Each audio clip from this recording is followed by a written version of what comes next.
What I'm going to try and do now is to create a web page that looks like this. You see it says Calculus Lecture 1, big, bad, and bold, and then underneath it, model your discrete data, and then indented underneath that, critical model issues, data and curve fitting. I'm going to be giving a lecture on calculus, and this is the description of the subject matter that I'll be talking about. All right. And how are we going to do that? Well, first thing I'm going to do is define the type of document I'm working with. That'll be HTML. Then I start it with HTML, the HTML tag, and at the very bottom I have the end of the HTML tag. Underneath that I have the head section, end of head section, the body section, and the end of the body section. Let's go to those sections and examine them. Here's the title. Here's the title tag, and it says G-Boole's site. Here's the end of the title. Well, that's this guy up here in the title bar, G-Boole's site. Okay, so far so goody. The next is metachar set equals UTF-8, pretty standard stuff, defining your character set. Then I come to the end of the head section. Head, end of the head section. Next thing I do, come to the body section, and I key in H1, and then in between it, calculus lecture, end of H1. Well, that's going to make it big, bad, and bold. And as you can see, compared to everything else, calculus lecture 1 is big, bad, and bold.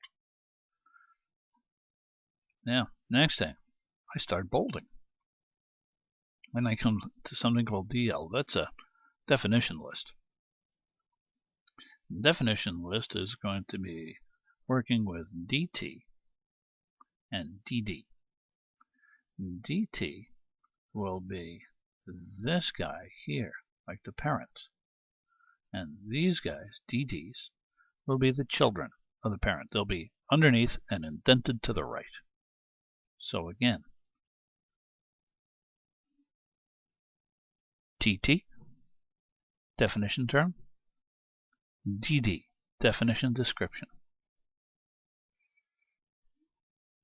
Definition term, definition description.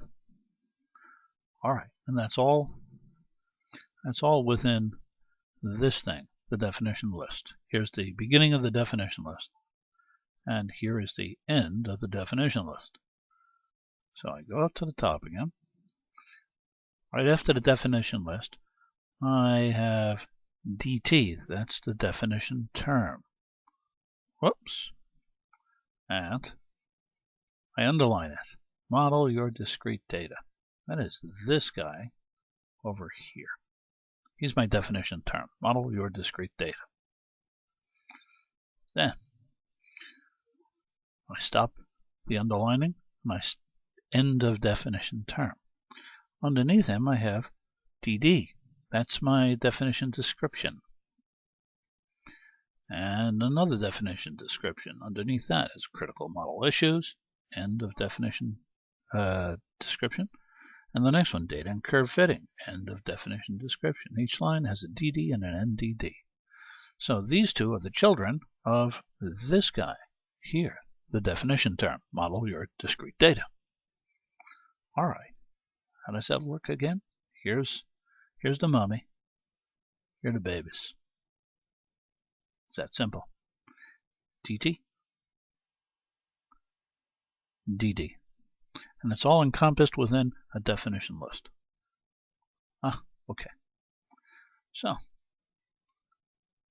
here's the end of the definition list. Here's the end of the bolding, end of the definition list, and now end of the body and end of the HTML. And I save this, agenda 2, and this is my guy, and it works beautifully. Calculus lecture 1, model your discrete data. Critical model issues, and data and curve fitting. Those would be the two subjects. What do you know? And that's it for now. Thanks so much for listening. This is George Boole. Bye-bye now.